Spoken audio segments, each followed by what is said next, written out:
There's a couple exciting gaming news stories we have to talk about today, starting with one for Sony fans out there, as tomorrow it has been officially confirmed that there will be a State of Play event, or a direct mini for Sony, if you will, and we got to go over the details of that here together. Then the big talking point for today's video is another free update that just hit Nintendo Switch Online. It will actually be available on March 11th, and we got to walk through why this is a great continuing trend for Nintendo to do and what it means for the future of the service as a whole.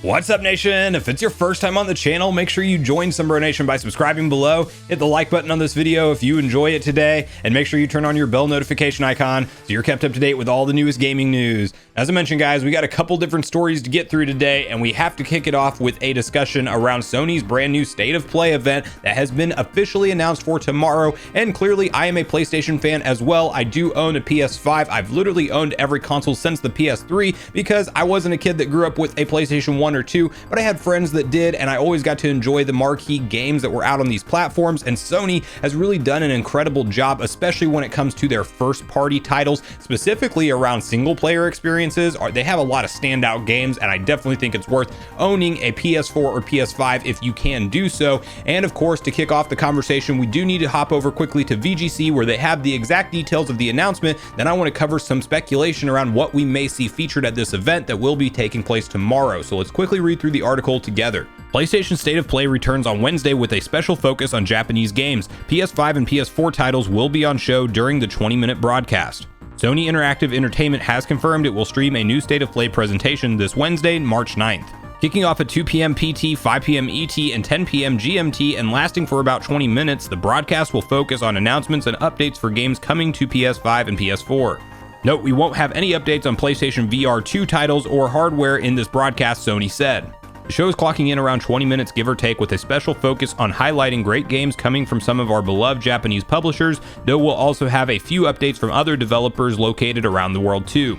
Sony's most recent State of Play presentation was broadcasted on February 2nd. It focused exclusively on Gran Turismo 7, offering 30 minutes of new PS5 footage and gameplay details. The company's upcoming exclusives include God of War Ragnarok, Final Fantasy 16, the recently delayed Forspoken, and Ghostwire Tokyo. Platform Holder is also said to be planning a major overhaul of its subscription offerings. PlayStation's upcoming Game Pass competitor, Project Spartacus, is reportedly pretty close to actually launching.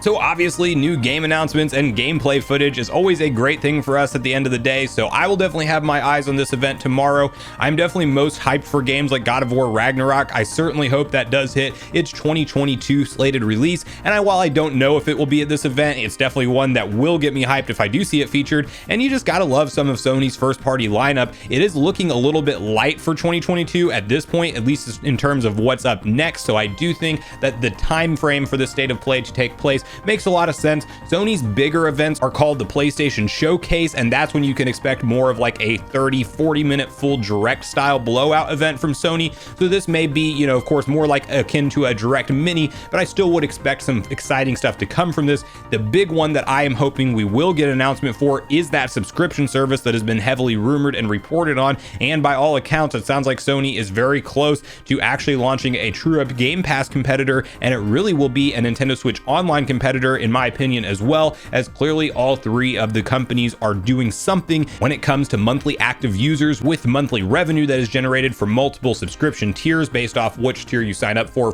the service. Most notably, Nintendo Switch Online Plus expansion pack is now $50 annually, and there's no monthly option, but we do see that break off even for Nintendo to offer multiple tiers for their service. And I think, like Nintendo, Sony has a large back catalog of first party titles that they could easily throw onto that service, even a lot of third-party games that would be rather cheap for them to secure and market along the way as just a huge classic library of games to play. They already have PlayStation Now, but it definitely does feel like it needs a major overhaul, and that's kind of what I'm expecting this to be. I don't want another monthly subscription payment myself, as I'm already a Game Pass subscriber and of course a Nintendo Switch Online Plus expansion pack subscriber, but we will see what Sony ultimately unveils and whether or not it makes me upgrade to a higher monthly tier with them as opposed to just the PS Plus that I pay for now. So I want to hear from you guys in the comments down below. below what announcements you would be most hyped for at this event. If there's any particular games that you're expecting to see focused on there, maybe Final Fantasy 16 gets an update, as we know that's in development, but please share with me what games you want to see focused on at the event and whether or not you'll be interested to see if the subscription service will be marketed there, and if you would consider subscribing if Sony actually comes out and delivers enough value for you personally. So please share all your thoughts and feelings on all things State of Play tomorrow in the comments down below. Now, the other story we're talking about today, once again, has to do with Nintendo Switch Online, as Nintendo's actually been very busy over the last few weeks adding in different things to this service. And one of the things we are continuing to see, in addition to the good direction of like free gameplay demos, just like most notably Kirby and the Forgotten Land got an exciting new demo, really like the first 3 full levels, and even the first major boss battle is featured in that game. And while I love to see free content continue to be added from Nintendo, we have yet another good update to celebrate here today, as it has been confirmed that on March 11th you will be able to check out Monster Hunter Rise for free as a Nintendo Switch Online subscriber, even if you only have the base tier package and not the expansion pack, if I'm not mistaken there. And it actually runs from the 11th to March 17th, which is definitely a very long window, you know, a full week to actually be able to enjoy that game, and you can make a lot of progress. And the great thing about these free game trials is that it transfers over to the main save, and it just continues on if you do decide to purchase the game. Now, there's also very strategic timing placement of this being a free game trial available, because we also just got an announcement from Capcom specifically around Monster Hunter Rise that they will have a Sunbreak DLC update, probably some new gameplay footage, essentially an entire event dedicated to Monster Hunter Rise. And let's read through their tweet together here, as they say, tune in to the Monster Hunter digital event March 2022 for approximately 20 minutes of programming, including exciting reveals of new monsters, gameplay info, and more. #Sunbreak. Now, that event, of course, will be taking place on March 15th, and 20 minutes of brand new gameplay when it comes to Monster Hunter stuff. I think some of it's probably going to be free updates as well, as we've seen them do up to this point in time with the game in terms of new monsters and just new areas to explore. That's very exciting. And then we're even going to get that first look, or next look rather, at the Sunbreak DLC, as that's being touted up as really a large expansion pack for a game that has hit over 5 million unit sales. So you know there's a hardcore fan base out there for this thing. And I wish personally I could say what my opinion is on this game, but sadly I own it, and it is sitting on my shelf right now in a drawer of backlog games that I have that I literally have not booted up or played at all yet. And while I intend to do that until I get through Elden Ring, I'm not going to touch it. But after that, I will absolutely try to hop in and really catch this wave leading into the DLC launch, because we know to expect that over the summer period. And before we know it, the summer will be here. And this Monster Hunter Rise, by all accounts, sounds like a very lengthy game that you can go do a ton of main quests, but also side quests. And it sounds like there's easily 50, 60, 70 plus hours that you could just sink into this game and still have more you want to accomplish even after you've sunk in all that time. So for me personally, I'm very hyped for this announcement, but I also just want to have the conversation around good updates when we see them happen for Nintendo Switch Online, because clearly it's still a divisive subject, but I think Nintendo is absolutely doing a lot with the service right. There's still some very glaring big misses out there, like such as the lack of voice chat, the fact that Nintendo updated their Nintendo Switch Online app here recently and there's still no kind of on-system voice chat, and they literally want us to use our smartphones to talk to people while we play games online with our friends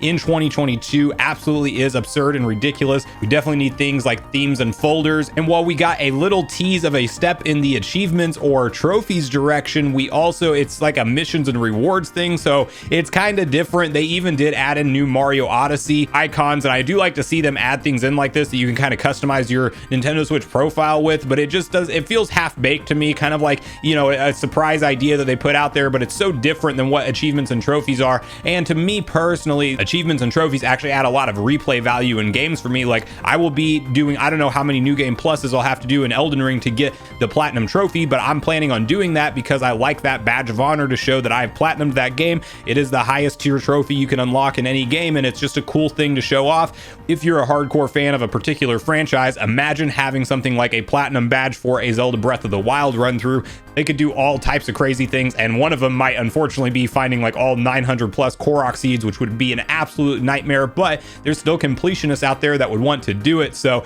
there's still a lot to be improved upon in Nintendo Switch Online as a whole, but I definitely enjoy seeing these kind of updates, and I would just say that the one thing that I really want to see when it comes to updates like this is just some kind of commitment from Nintendo on a regular schedule, even if it's just monthly. Like, we know every month for sure we're getting one new free game trial, we are getting one new free big gameplay demo maybe, and then we get one N64 game and maybe 2 or 3 Sega Genesis games. Like, if we could get on some kind of a schedule here and where it just doesn't feel totally random and we're just left in the dark guessing on whether or not we're even going to get an N64 game in March, because so far it hasn't been announced. Not saying it won't happen, but it's also like this whole communication thing is definitely the biggest part that I think Nintendo needs to tackle to make fans feel informed and like they're not just giving their money with the hopes that Nintendo will continue to update, especially when you talk about the expansion pack being annually paid only, that you don't know what they're ultimately going to deliver you for your money and you're locked in for 12 months either way. So that's the big complaint that I still have with the service. All of that said, things like the Mario Kart DLC booster course pack being included and just the more value we've seen them add, they definitely have done quality updates to fix things like the poor emulation issues that we saw the N64 emulator launch with. So by all accounts, the service is getting better. It still has a long way to go, but I think it's getting there and it will get there one day. But at this point in the video, guys, I want to hear from you personally on how you feel about free game trials, if you're pumped for the new Monster Hunter Rise content that we can expect as part of this Capcom digital event. And also, bonus question, share with me, what's your biggest missing feature from Nintendo Switch Online that you want to see added in? Because for me, it's a mix of having on-system party chat and the trophy/achievement system fully built out for games. Like, those two things would be a big overhaul and a big upgrade for me personally. But I want to hear from you guys on all your personal thoughts and feelings and opinions on everything we talked about, regardless of where you land on the issues, in the comments down below before you leave the video, as I do look forward to getting a back and forth conversation started with you all around these topics. Make sure you check out yesterday's video if you haven't already, where we discussed the reason that we may be around the corner from new DLC packs being added into Nintendo Switch Online, specifically around Mario Party Superstars. Also, make sure you like, subscribe, turn on your notification bell, and I will see you guys in the next video.